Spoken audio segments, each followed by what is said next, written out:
Welcome to the podcast. This is Big Reptile Talk. It's going to be an amazing show today. Today we're having a guest that works at the Reptarium with Brian Barchek. She's killing it. Her Instagram name is Hooks and Things, also known as Miss Jessica, and an amazing person. She's just killing it, man. So today we're gonna talk to her. But before we do that, shout out to Venomproof Cages, some of the best cages out there, man. And just also shout out to Ozzy Boyd's, just two awesome supporters of my channel. And everybody in the chat, thank you for coming, man. So without further ado, let's do this. Bam. Hey. Hooks and Things. We got Miss Jessica in the building. How you doing today? I'm great. How are you? Okay, hold on. Give me 1 second because Can you not my hear me? audio sounds funny. Uh-oh. Everybody in the chat, does the audio sound funny? Might have to get Bruce to help me. Hold on just a second. Hey. Hey. The audio is funny. Will you help me or something? I don't know what we can do. What is going on? Give me 1 second. We're going to remove this.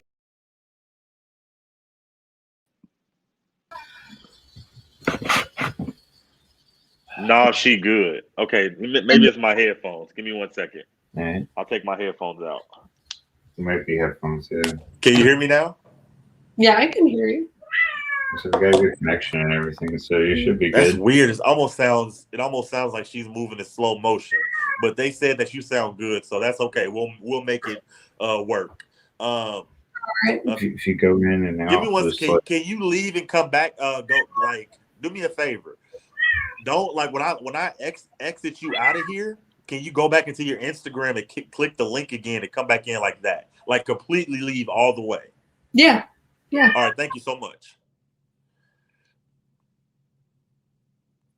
We're gonna try this again because on my end, she sounds like she's moving in slow motion. This is gonna be an epic show, though, man.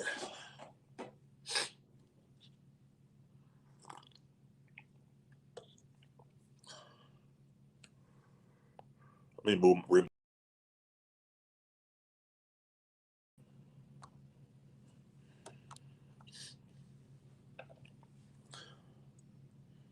That's all right. We started 5 minutes early, just for that reason. Shout out to everybody in it's your internet. No, my work has pretty good internet. What's up, Reptile Feedings? Deranged Reptile Feedings. Have I tamed that killer boa yet? No. That new phone better not let you down. She said, "Thank you, honey." She said, "No problems on our end." Okay. Man, I hope it's not my freaking phone.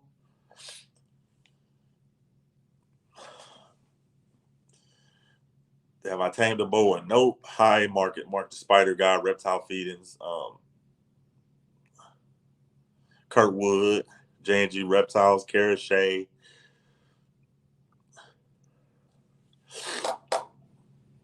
Can y'all hear me pretty good on here? Stupid Apple. I'm deceased. Kurtwood, you're cutting up. Can you hear me now? Yeah, I can hear you. Okay, that's excellent. That's better. We'll keep it like this. Let me put my headphones in.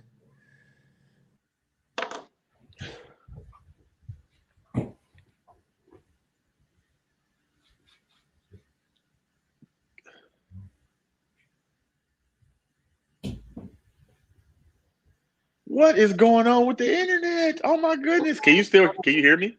I can hear you. I cannot see you. Oh my God. Give me 1 second, okay? Don't go anywhere. All right, I'm right here. What the heck is going on with StreamYard? I don't know.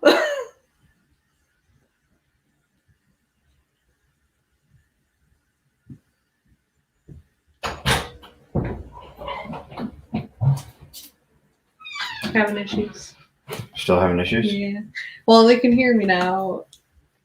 But they can't hear you. We can't see him. There we go. Can you hear me? Okay, can you see me now? I can see you, yeah. And Okay. hear you. Okay, we ain't doing nothing else. We ain't moving nothing. I ain't touching nothing. We're gonna get this done. Oh, okay. We're back. Anyway, so before we get it started, just talk to me about how you just got started at the Reptaria, man. How did the job of working with Brian, how did that happen to come into your lap? Well, I started at BHB, so BHB's been around obviously a lot longer than the Reptarium has. So do you want to hear about all that, or do you want to hear about the Reptarium? I want to hear about both BHB All right, and the so I Reptarium. started at BHB because I actually had a friend that I had gotten into reptiles when we were in high school, and he ended up working there. So, and they were looking for someone to help with colubrids. So I got hired in just because I was friends with him, basically. Right. I hadn't ever even like watched the channel or anything like that beforehand. So you got hired and you didn't even know who Brian was. Didn't know. I had always kept reptiles. Like I had snakes and everything, frogs, lizards, everything since I was a little kid. So always had an interest in that type of stuff. But so obviously I stuck around at BHB. I've been working with them now for about 7 years. So Reptarium stuff started probably about 4 or 5 years ago, plans for it. And since I've been here along the way, like I've got involved with that type of stuff. And now mainly I'm helping out just doing like cages and stuff over there more than anything else. I disagree with you what you just said. Because look at this. Listen to this comment. Maco Moore. Jessica runs that place. If you look over time, she has worked in almost every position there. How does that make you feel? That is true. At BHB, I've worked at pretty much like everything. Now, Puns, colubrids, geckos. Right. Now, what was your first reptile that just really kicked it off for you? The first reptile, I had a snake when I was super, super young. I had to have been like 5 years old. It was a milk snake. And I actually lost that in my room. My parents were like, oh yeah, you can play. I don't know why they were like, yeah, you can go play with this alone in your room. I was like 5, but I put it in my dollhouse and it had like a closing attic door, and I closed the door and then I opened it back up and it was gone. So yeah, that was my first one. I had several garter snakes and stuff too when I was younger, as well as like some tree frogs, some anoles, some really simple stuff. Right. Now, what turned you into, we all heard that persona of that's the crazy cat lady. So I'm gonna ask you, what turned you into the gecko lady? Well, honestly, like I had been working at BHB for about 3 months. I didn't like leopard geckos. I kind of thought they were a little ugly and didn't really like their personalities that much. But about 3 months into working at BHB, we lost an employee over some drama or whatever, and so Brian and Lori were just like, well, you have been coming in, on time every day, blah, blah, blah. You're a pretty good worker. We're going to move you to geckos instead of just like the helping position where like I was moving around to just wherever basically needed help before that. So it was mainly colubrids, but I also got thrown onto ball pythons and wherever needed help basically. But yeah, after that, I've been working with geckos ever since. I'm really good at breeding them, apparently. So, like, we have a ton of them. But that's basically, like, where all that came from. I did have some geckos before that, but not a ton. Mostly snakes. Right? Don't be. Hey, sometimes you got to toot your own horn. Don't you? We ain't here to be modest. Let folks know I'm good at breeding geckos. I'm Brian Barczyk's gecko breeder. I am good at it.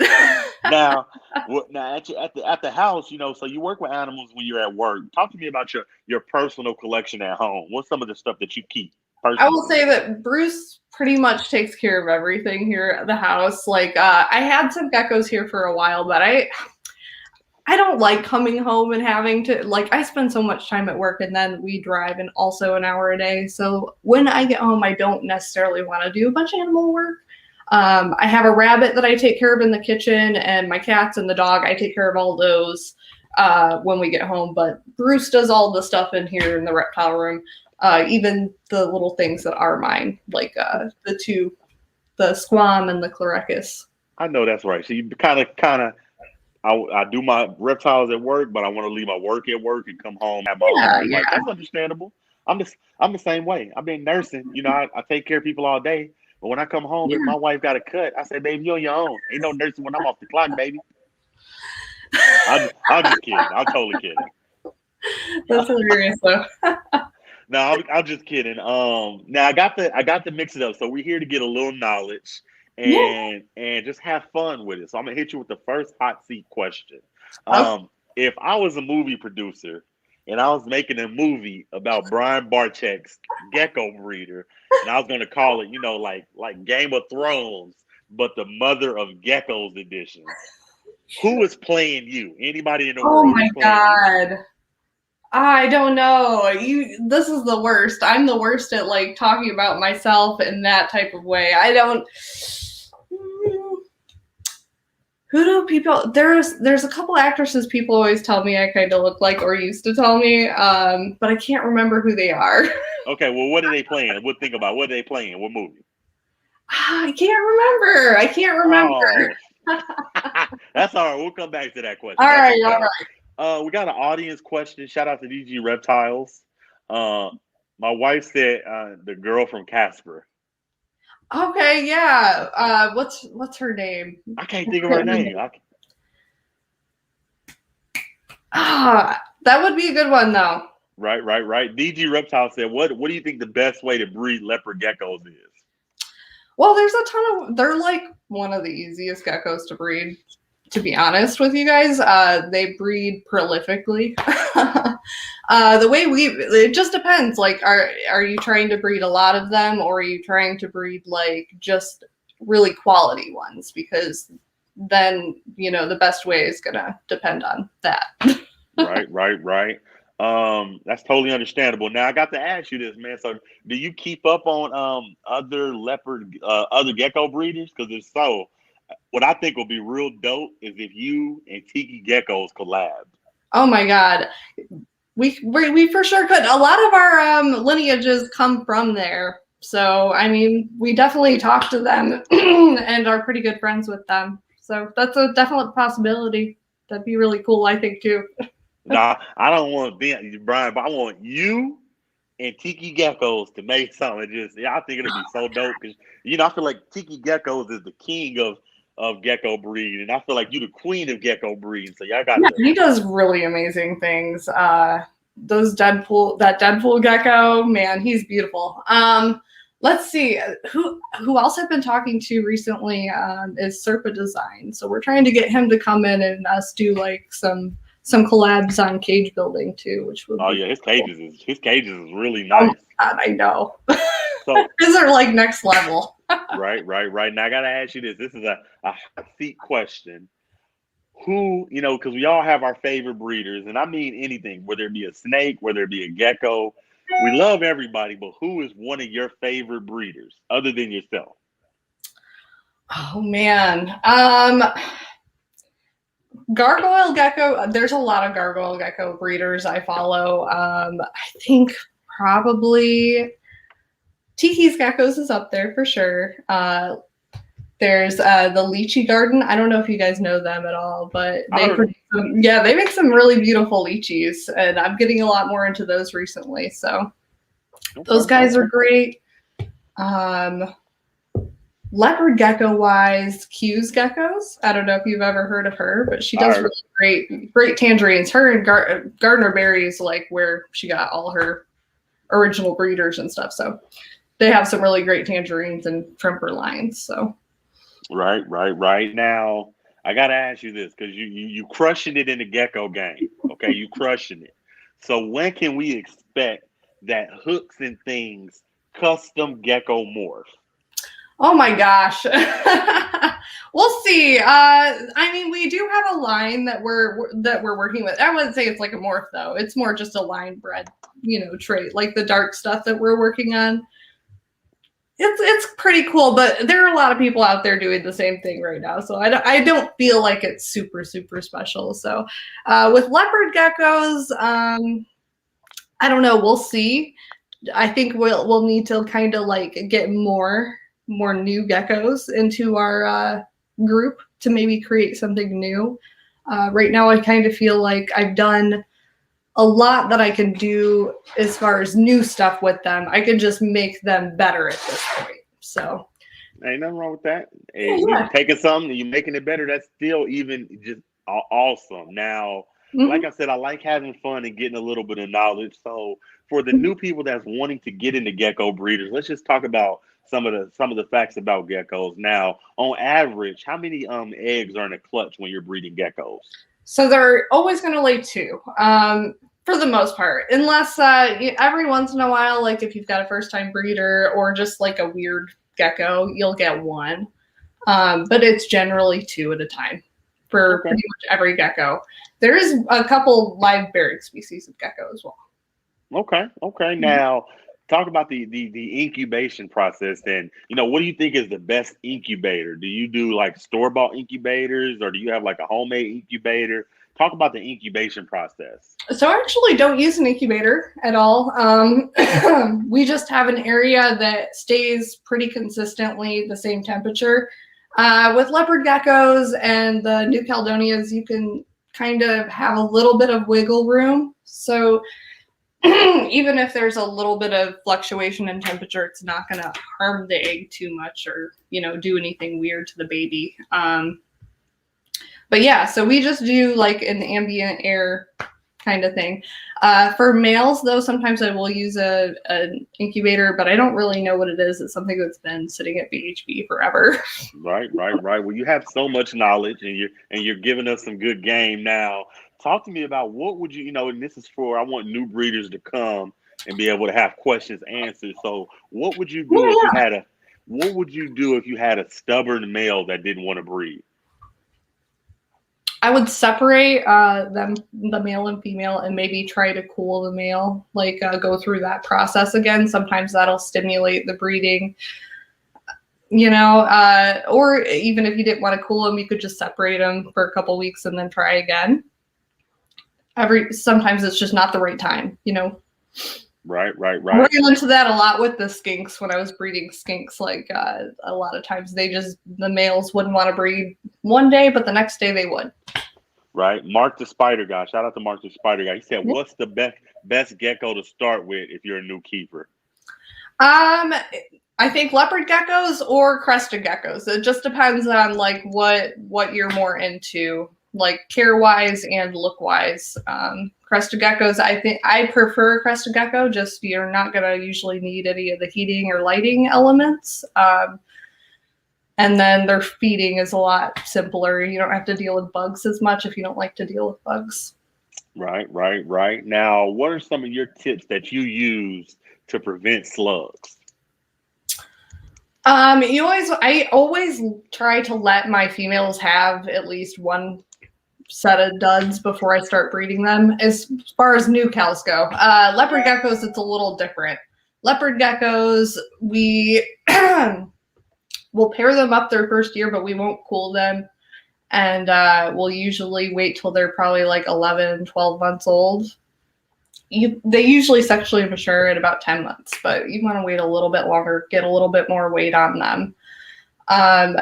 And we'll, just pair them without cooling them, like I said. And usually if you get them at the right time of year, and right as they're starting to ovulate, right out of, we start in April.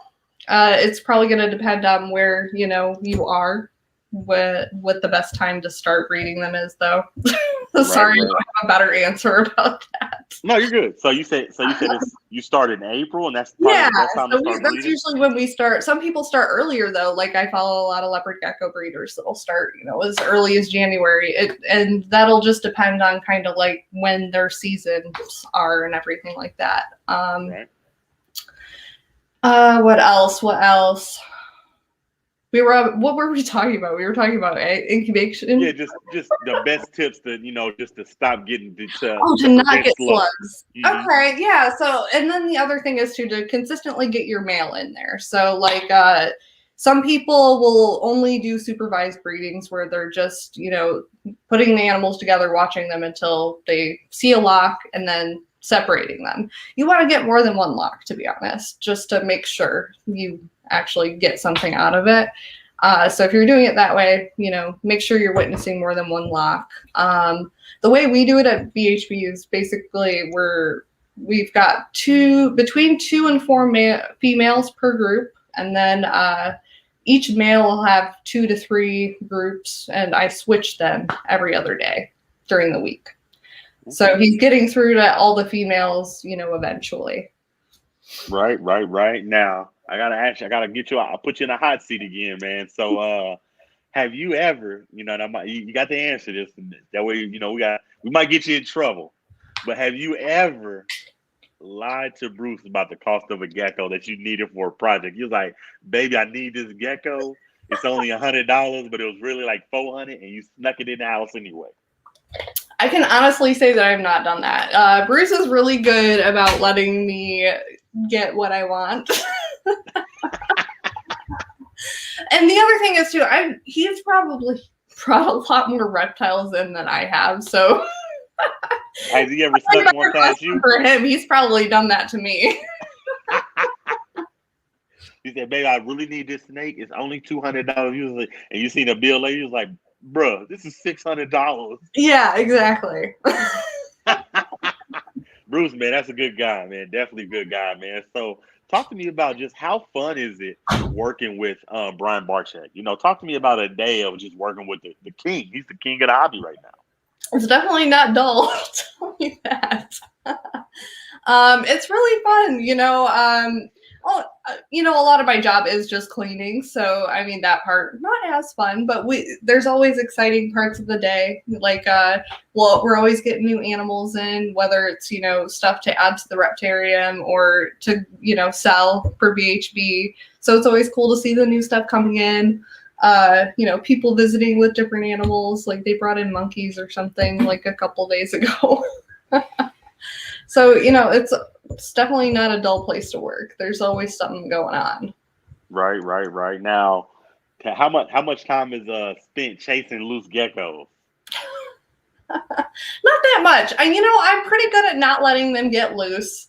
And I'm good at catching them. It's funny to watch when I have other people helping me, though. Watching other people try to scramble to catch them before they get away is really funny. Right. Now, like I said, you crushing it with the breeding, man. You're doing some amazing stuff. So I got to ask, are you self-taught or did you have a mentor? Brian taught me everything about leopard gecko breeding, pretty much. And then I did, some research on my own as well, but a lot of it was just what he taught me. So, like I told you basically how I started with the leopard geckos at BHB. When I first started with them, I was obviously just taking care of them. I wasn't breeding them or anything, but I showed an interest in breeding them. I've always had just an interest in genetics in general. So he was like, okay, well, that'll take something off my plate if I teach you how to do this. That's awesome. So you telling me Brian Barczyk is the one that taught you everything about breeding? Oh yeah. Yep. I'm jealous. I'm jealous. I'm jealous. I'm mad. That's my dream. It's really cool, isn't it? I'm jealous, man. Now I got to give you a hot seat question, man. Lord forbid, I'm glad that you're at the Reptarium, but if you wasn't at the Reptarium and there was only like 3 jobs in the world, you got to pick one of these places. Where are you going and why? So would you go work at Nerd? Would you go work with Brewer? Or would you go work with, the big Will Nace at his zoo that he's opening? That's a tough question. Probably will.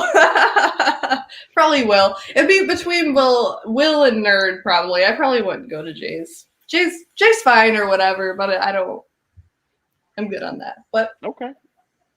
Good on California. Okay, okay. Yeah, Will Nathan's a good guy, good guy. Now, talk to me about what is, because there's so many geckos out there. What one is your current favorite one? You got leopard geckos, tokay geckos. I learned about satanic leaf geckos last night. I learned so There's much like talking. hundreds and hundreds of species of geckos. Right now, like just favorite gecko in general, or just What's your favorite favorite? the leaf-tail geckos, like just all the Europlaties. Have you seen the lined leaf-tail geckos? I They ain't look seen really that. cool too. Is it pretty cool? It's pretty cool, yeah. Okay, I'm gonna have to look at that. Look at Yeah, that yeah. when I'm gonna have to go look at that and check it out. Now talk to me about when you're at work, because what's the worst bite you ever took? I always thought the tokay gecko was probably the worst bite because I watched a video one time and the tokay, when it was closing its mouth, you could hear it. It was like smack, smack, smack. I was like, oh See, hell no. I didn't never get a really bad bite from the tokay, so I wouldn't say the tokay. I've gotten actually worse bites from leopard geckos. Have you? Yes. You've had a bad day. Okay. Not as bad as that leopard gecko the one time. He's saying I did get a bad bite from a tokay. I don't really remember. Now I'll tell you, I was watching the video, the tokay gecko. I mean, I literally could hear it closing its mouth. It was smack, If smack. they get you like I think when it got me, it maybe got just the side of its mouth on me, not like a good grab on. But if they grab onto you, man, that'd be for sure the worst. I haven't gotten bit by the adult leeches yet either. I've heard that'll be bad. I assume it will be too. Their mouth is pretty big. Their teeth are pretty big. Man, I'd say probably the worst. I got like grazed by one of our retics when I first started there. That wasn't really great.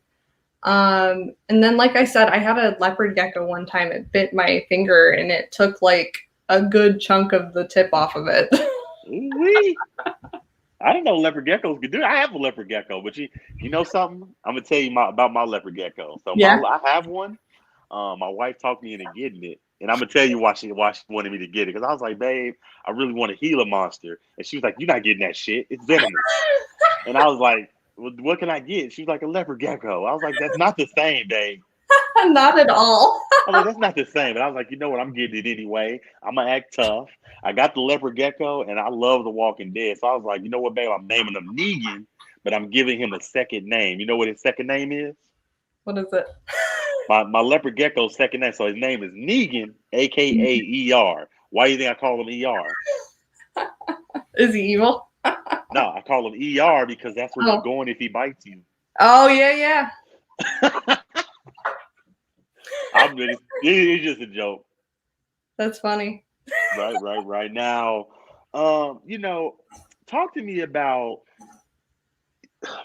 there are a lot of people that want to get into breeding, and if there are people that want to get into breeding geckos, don't talk to me about how much money you make. That's not what I'm trying to say. What I'm saying is, do you feel like there is a profit in breeding geckos? Because 2 eggs is not a lot. You think about a clutch from a snake where it's giving you 8, 9, 10 eggs, and if it's a snake from freaking Aussie Boys, you're gonna sell that for $3,000, $4,000, $5,000. Right. Do you feel like there is a profit in breeding geckos? I wouldn't say don't think that that's going to be your only money making thing. But when I say they have 2 eggs, it's 2 eggs at a time, but it's like 2 eggs every month for between 3 and 10 months, depending on the gecko species. So you might end up with if you get a ton, like a really good producer, you might get 20, 25 babies out of a leopard gecko. Oh, okay. Now, but you're like, hey, you gotta be doing something else, because so they're not really too expensive. What are some of the more expensive morphs? With leopard geckos, Any kind of geckos. Well, leopard geckos are probably at your lower price end. There are some more expensive ones, obviously. Like if you want to get into like the black knights, the really, really good ones, the ones that are actually like black, those are going to be $1,000+ But then if you look into New Caledonians, you get a lot of expensive stuff there just because they don't produce as reliably as like a leopard gecko would, like the giant geckos, the lychees. They're always probably going to maintain being pretty expensive just because they're not going to produce like 20 babies per year. They might produce like 5 babies per year, 6 babies per year. Right. So you've got to have a pretty big colony. The other thing with those guys too is like they don't always like each other, just like the skinks. So you could put a pair of lychees together and they might kill each other. They might fight. So you have to take that pair apart. The ladies are picky, apparently.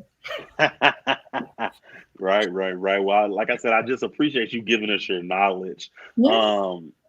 Can you talk about like what are some of the gecko morphs the geckos that you should stay away from when it comes to breeding? Like, we all know the stigma when you breed them like ball pythons. People say don't breed spider morphs or don't breed this morph, because you're not gonna make any money. What are some of the geckos that you were like, no, I ain't breeding that shit. Like they just harder to breed. Well, there's for sure like leopard gecko morphs that you want to just stay away from now because they know they cause pretty like severe either neurological problems or like with lemon frost, they have a lot of problems with tumors and cancer and stuff like that. So we pretty much stay away from at BHB any enigma and lemon frost. And then white and yellows become kind of controversial like in the past few years. So, like, we're kind of scaling back a little on those too, and stuff like that. Right. As far as like harder to breed, like I said, I wouldn't start with a New Caledonian gecko unless it's like a crested gecko. Okay. I went to a reptile shop, not shop, expo. What are those? They're like really fat, chunky geckos. But they're like expensive. They're like $300-$400. That's the one I'm talking about is lychees. Is that it? I was like, oh, this gecko is awesome. Well, they're the largest geckos in the world. So but like I said, they don't reliably always breed and they're picky about who they want to mate with. So. Right. When that man told me how much that gecko cost, I said, "Oh no, I'm good. I'm good, brother." I was like, "Oh, that's a good gecko." Funny. Like I'm trying to fill up the New Caledonia room and stuff, and Brian will get offers from people, and he'll be like, "They want this much. Is that worth that much?" Me having that leopard gecko, you $20-$30. I go to the reptile expo. I'm like, "Oh, that's a cool gecko." He's like $400. I'm like, "No, sir." Now I got to put you in the hot seat. Hot seat question. So I see you doing a couple podcasts. So what's your favorite reptile podcast? Yours for sure. See what you did there? I set you up for the alley oop, and you just dunked it right there. Do you see my eyes? I was like, "What's your favorite podcast?" Now, with you being, just soaking up so much knowledge from Brian Barczyk, you've probably been working there for years. I'm not sure exactly how many years, but have you ever thought about opening up like a little small, like little shop of your own?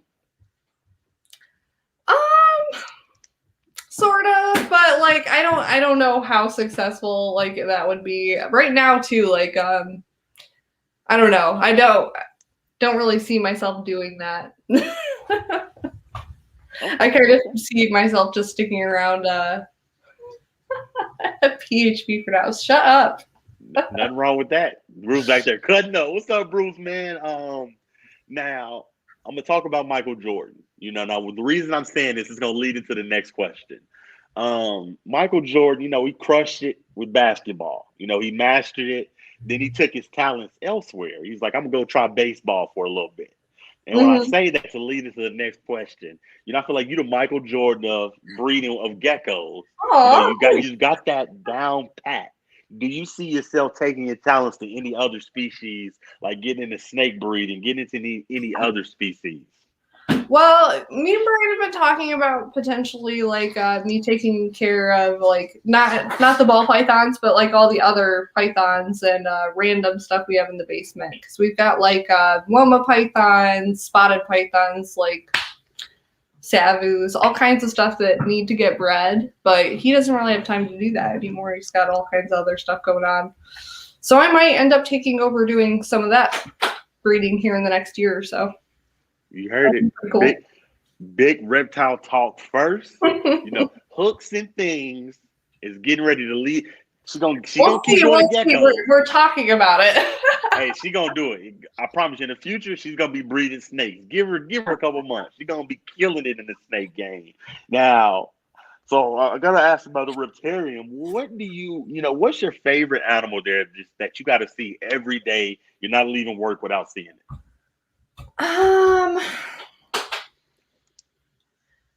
Probably Bella. I still love Bella. She's probably the first animal we got like when we were thinking about or starting the Reptarium. So she's the first animal that Brian and Lori were like, we're getting this and we're doing this. Right now. Yeah, I love her. She's just amazing. Shout out to DG Reptiles. He has a question. He wants to know, what are your thoughts? I can't pronounce that. Halamahara gecko. That's good. You did good. I think they're really cool. I've never worked with them personally. I looked in before I started working for Brian. I looked into getting them because they're the poor man's lychee. They're known to be a little bit more skittish and not as handleable. I think if I remember correctly, they do the thing that day geckos do, where they'll slough off little pieces of skin if they're upset and scared. So I've never ventured into working with them. Awesome. Okay. Now I want to ask you this because, like I said, I feel like you crushing it in the game, and so many women are. So this is like a two-part question. How is it for you being a woman? And I don't want to be like a sexist, you're like, you sexist pig, but I'm still gonna ask it anyway. How is it for you being a woman in a male-dominated culture? Being in the reptile hobby.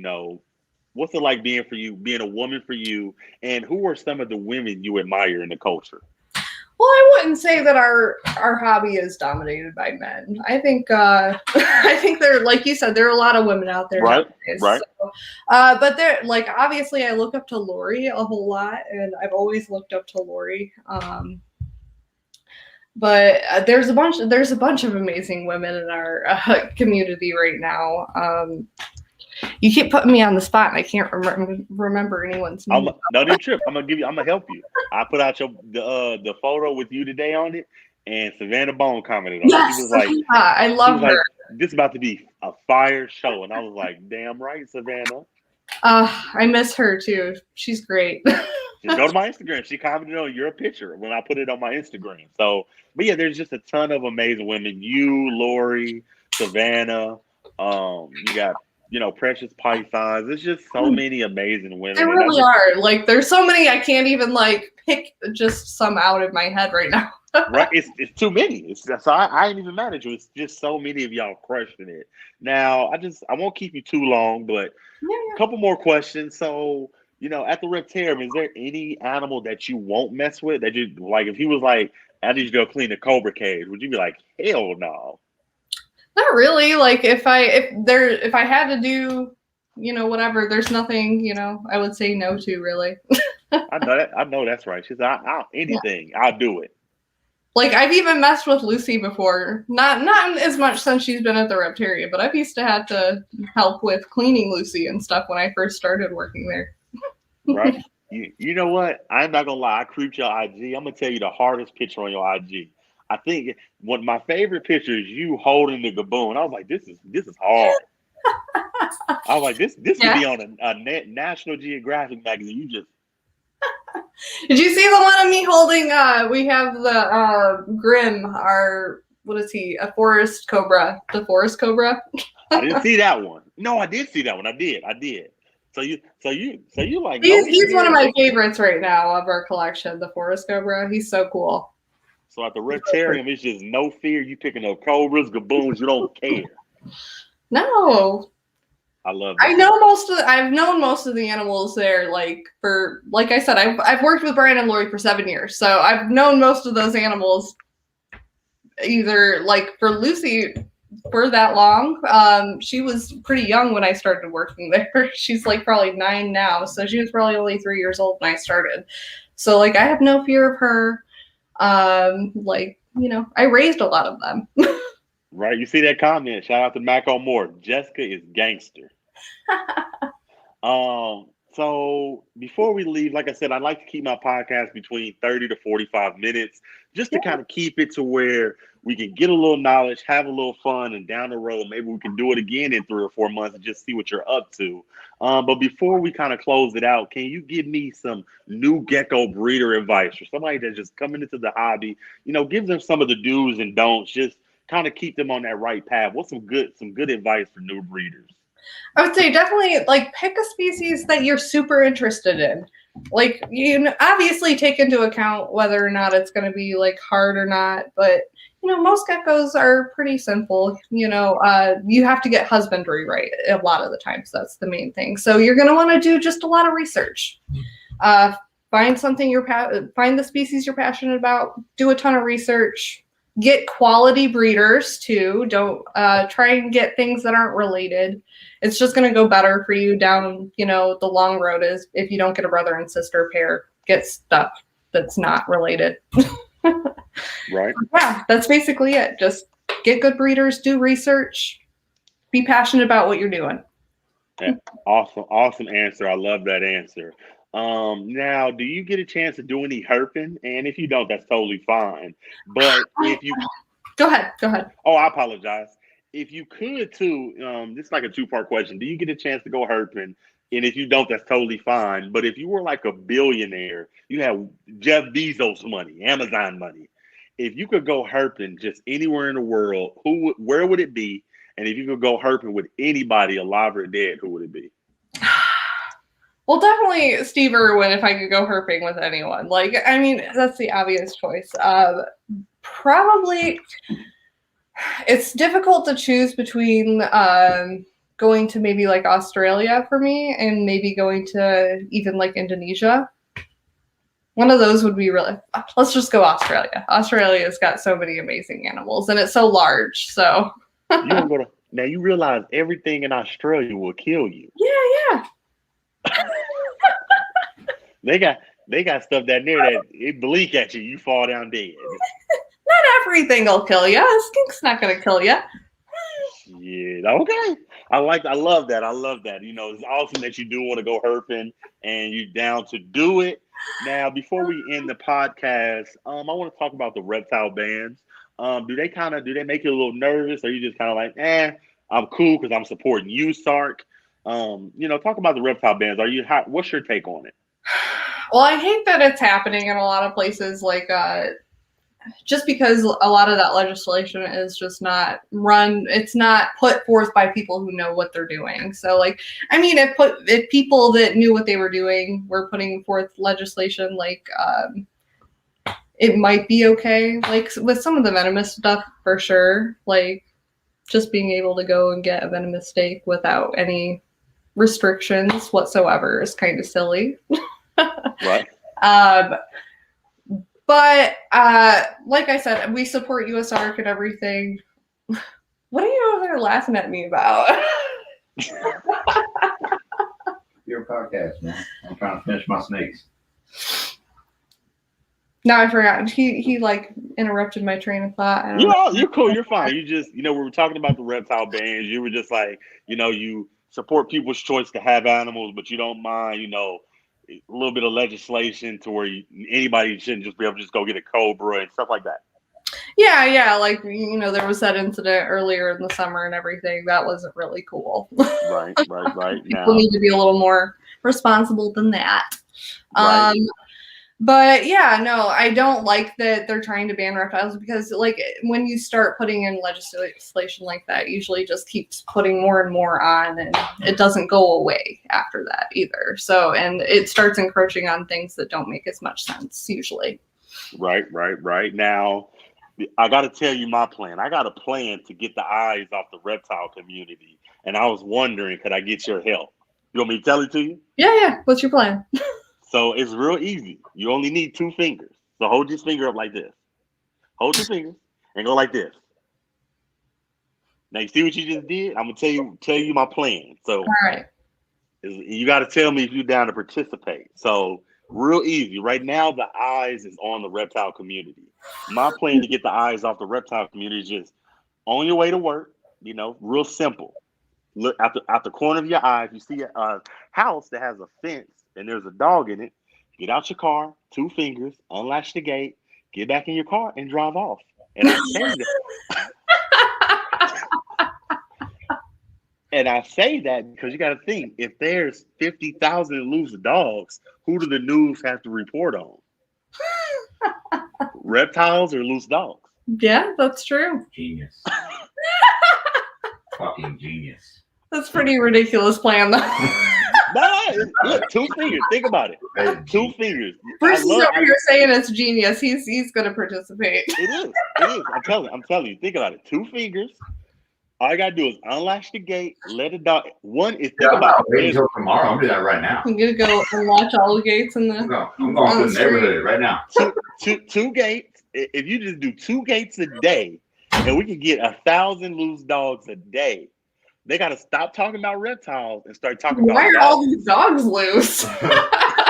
Come on, Pookie, let's burn this mother down. What is happening? Yeah, that would definitely get the attention of the reptile community. See, I think I use this up here now. This was an awesome podcast. We got a little bit of knowledge about geckos. We learned how to breed them. They don't even need incubation. We learned how many eggs they have. We took a lot away from this podcast, and we had fun with it. I hope you had an amazing time. Yeah, I had a great time. Now, when we talked about backstage, everybody in the comments comment, thank you, Jessica, because she said anybody that comments gets 50% off of Reptarium tours.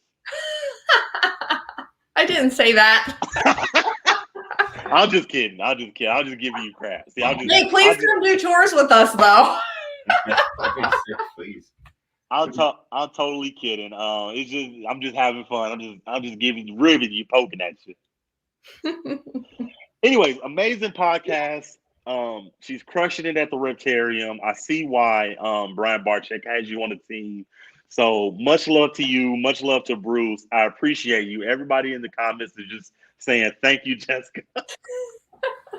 I was great talking to you. It was great meeting you and stuff. Awesome podcast. Before we go, I'm gonna shout out everybody in the comments. Shout out to My Animal House, Iron Dog, Kurtwood, Low Life Exotics. Shout out to my wife. I love you. Shout out to Doug's Monstars, D&G Reptiles, Macomores, Reptile Feedings, Scott's Inverse. Just everybody. If I missed J&G Reptiles, the Angry Atrox, which is Todd.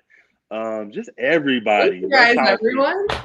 I'm gonna try and just everybody. Make sure y'all go subscribe to them. Great group of people.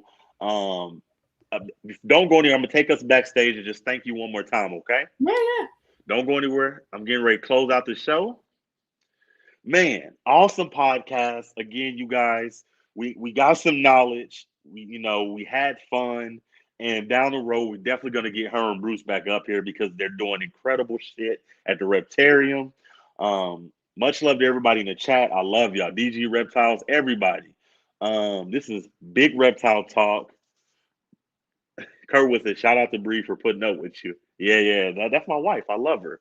Shout out to Low Life Exotics. Just everybody in the chat, man. This is Big Reptile Talk. Shout out to Venomproof Cages. Make sure y'all go check them out. And Aussie Boys, man. Just 2 great people. Until next time, man. We out of here.